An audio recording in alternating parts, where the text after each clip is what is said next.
안녕하세요 구독자 여러분, 오랜만에 영상을 켰습니다. 유례없는 호황을 누리고 있는 영업직인 것 같습니다. 재작년보다 작년에 설계사수가 늘어났고 또 작년보다 올해 설계사수가 늘어났다고 해요.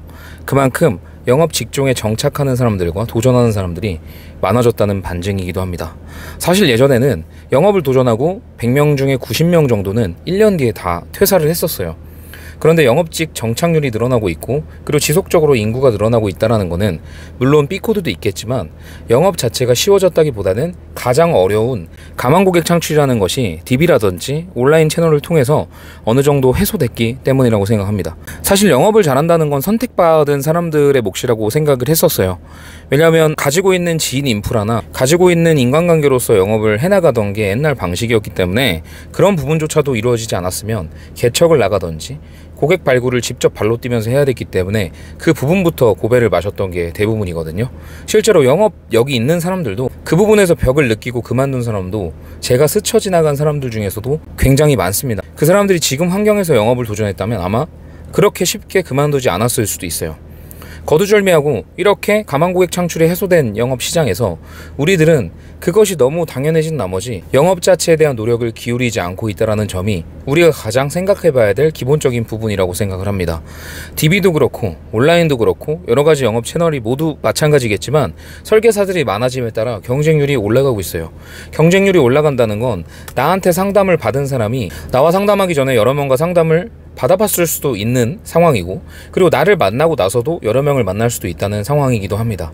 그렇다면 우리는 어쩌면 고객과 협상을 하는 것이 아니라 그 경쟁자들을 이기는 싸움에 직면해 있다고 볼 수 있어요. 그렇다면 그 경쟁자들을 이기기 위해서 우리가 어떤 노력을 하고 있는가?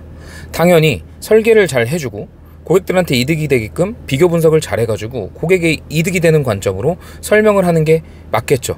근데 이거는 기본적인 서류 전형이라든지 뭐 어떤 기본적인 테스트에 통과된 다음에 본론으로 들어갔을 때 일이지, 딱 봤을 때 첫인상에서 대화에서 그리고 그 사람과의 보내는 30분이든 1시간이라든 상담 시간 속에서 선택을 받지 못하면 그 모든 이후의 일들은 무용지물이 됩니다.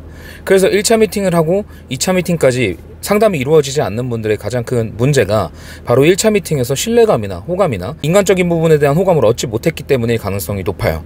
그래서 우리는 영업을 하는 사람이고 영업을 하고 나서 그 사람한테 판매하는 상품이 보험이기 때문에 영업을 어떻게 잘할 수 있을지 먼저 공부하고 나서 그 부분이 익숙해진 이후에 고객들의 보험을 보고 내가 직접 경험하고 어려움을 느끼면서 지식을 함양해도 된다는 거예요.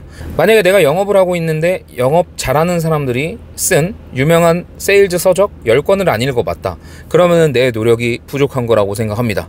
내가 영업을 하는 사람인데 내 목소리 톤이 어떻게 하면 좋게 들릴지, 그리고 내 말하는 속도는 차분한지, 그리고 내가 말하는 톤은 좋은지, 내 발음은 명확한지, 그리고 내가 쓰는 단어들은 저급하지 않고 어느 정도 정제되어 있는지, 그리고 내 눈빛은 살아있는지, 일을 잘할 수 있는 사람으로 보이는지, 고객들과의 아이 컨택이 어색하지 않은지, 그리고 나의 태도는, 애티튜드는 영업인으로서 잘 갖춰져 있는지, 고객이 먼저 나에게 인사하기 전까지 쭈뼛쭈뼛 인사 안 하다가 고객이 먼저 알아보면 그때서야 인사를 하는지, 아니면 고객이든 아니든 일단 밝은 얼굴로 일어서서 인사를 해서 고객을 먼저 맞이하는지, 이런 모든 것들에서 영업사원의 첫인상이 결정이 됩니다.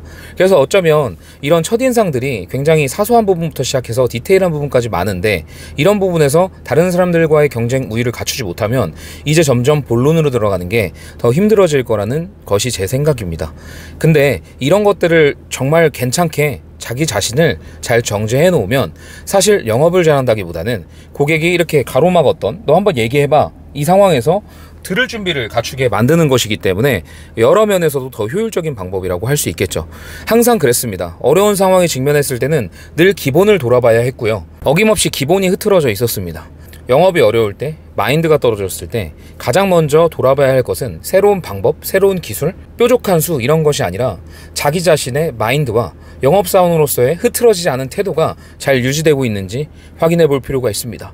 일이 잘 안 풀리고 어려워졌을 때 가장 먼저 두드러지는 특징이 일단 두발도 정리를 잘 안 하게 되시는 분들 많이 봤고요. 그리고 셔츠도 다리지 않고 다니거나 아니면 눈이 생기를 잃고 뭐 당장 내일이라도 당장 다음 주라도 일을 그만둘 것 같은 그런 표정으로 하고 계시는 분들도 계세요. 근데 그런 것들을 마치 다른 사람들이 알아줘야 되는 것처럼 표현하고 다니시는 분들도 계신데 그런 자기연민에 빠지면 안 됩니다. 절대 내가 하는 일이 그렇게 보이게끔 만드는 건 안 돼요. 프로는 어떤 상황에든 남들이 그런 거를 알지 않게끔 자기 자신을 잘 포장하고 자기 자신을 잘 통제하는 게 프로라고 생각해요. 그래서 어려울수록 기본으로 돌아가서 정말 그 사람을 상대하는 기본으로 돌아가 보는 겁니다. 왜 영업이 안 될까? 왜 이 사람이 나를 선택하지 않을까? 내가 제시하는 상품이 별로일까? 내가 비교하는 플랜이 좋지 못할까? 그런 것들을 생각하기 전에 내가 사람으로서, 인간으로서, 그리고 영업사원으로서 그 사람한테 신뢰감을 주는 이미지를 지금 장착하고 있는지, 아니면 기본이 결여되어 당장이라도 일을 그만둘 것처럼 에너지 없게끔 이 사람이랑 얘기하면 뭔가 꺼림칙한 느낌이 드는 바이브를 가지고 있는지, 그런 것들을 먼저 살펴보는 게 영업을 잘 풀리게 만드는 가장 좋은 부분이라고 생각을 합니다. 내 퀄리티가 올라갈수록 영업 실적의 퀄리티도 올라갑니다. 내가 품을 수 있는 만큼의 고객들만 품을 수 있고 내가 담을 수 있는 만큼만 담을 수 있어요. 그럼 내가 상대하는 사람들에 대한 부분을 따질 것이 아니라 나의 그릇부터 넓히는 게 먼저입니다. 그럼 그릇부터 넓히기 위해서 가장 먼저 점검해야 될 것이 나의 기본적인 마인드, 다시 쇄신하는 것이고요. 그 마인드를 정말 사람들한테 열정적으로 느껴지게 하게끔 나는 그만한 일에 대한 즐거움을 지니고 있는가. 만약 일이 잘 안 돼서 즐거움을 느끼지 못하고 있다면, 그래서 누군가 일이 즐겁나요? 라고 물어봤을 때 일이 안 되는데 어떻게 즐거워요? 라고 말을 하고 있다면 그 또한 본인의 탓입니다. 본인 일을 잘 못해서 그런 상황을 만든 거니까요. 그래서 이제부터는 모든 원인을 내부 기인해서 내가 지금 조절할 수 있는 것부터, 내가 지금 통제할 수 있는 것부터 온전히 바꾸는 것이 변화의 시작이라고 볼 수 있습니다. 아까도 말씀드렸지만 무너졌을 땐 늘 기본이 결여돼 있었고 잘 될 땐 늘 기본으로 돌아갔을 때였습니다. 그래서 기본을 돌아보셨으면 좋겠고요. 항상 미루고만 있었던 것들 빨리빨리 실행하시면서 그런 것들을 하나하나 습관으로 만들어 가시면 도움이 될 겁니다. 사람이 미래가 기대되면 눈빛이 살아나고 마인드가 고취됩니다. 사람에게 미래가 없다면 눈빛이 흐리멍텅해지고 마인드는 식을 수밖에 없어요. 그래서 어쩌면 가장 중요한 것이 미래에 대한 기대감인데, 미래에 대한 기대감을 가진 사람들은 발전할 수 있는 여러 가지 행동들을 영위하게 되어 있습니다. 가령 독서, 운동, 일기쓰기, 그리고 자기 자신을 돌보기, 자기 개발하기, 이런 것들은 다 미래가 기대되는 사람들이 하는 행동이지 좌절하는 사람들이 하진 않아요. 보통 좌절하는 사람들은 술을 마시거나 시간을 그냥 탕진하거나 이런 행동들을 많이 하니까요. 그래서 영업사원분들 중에서 어려움을 겪고 있는 분들은 일단 영업사원이 내가 사람들한테 어떻게 비춰질지, 점점 더 경쟁자가 많아진다는 사실을 인지하고 내가 어떻게 인간적으로 그 사람들한테 더 호감을 얻을 수 있을지 외적인 부분을 다시 점검하실 필요가 있고요. 내 단순히 외모적인 부분이나 복장뿐만이 아니라 말하는 방식, 말하는 톤부터 사람들을 커뮤니케이션 해내는 방식, 그리고 애티튜드까지 다 살펴보시면 좋겠습니다. 그리고 나의 식어있던 마인드를 사소한 거 하나하나부터 다시 실행하면서 끌어올리시면 좋을 것 같아요. 그러니까 누가 뭐라 해도 그런 것들은 다 눈에 드러나게 되어 있습니다. 힘드신 분들 내가 한번 직접 영상을 한번 5분짜리 찍어보세요. 주제는 무엇이든 상관없습니다. 그냥 5분 동안 카메라를 켜고 내 표정이, 내 말하는 방식이, 내 목소리가 어떤지 한번 돌아보시면 좋을 것 같습니다. 그럼 일이 안 되고 있다면 내가 왜 이렇게까지 이러지? 내가 이 정도였어? 라는 생각이 드실 거고, 일이 잘 되고 있는 분들은 자기의 모습에 만족감이 드실 겁니다. 네, 오늘은 이런 말씀 꼭 드리고 싶었고요. 영상이 도움이 되셨다면 구독과 좋아요 부탁드리고 다음에 또 좋은 영상으로 찾아뵙겠습니다. 다음에 뵐게요.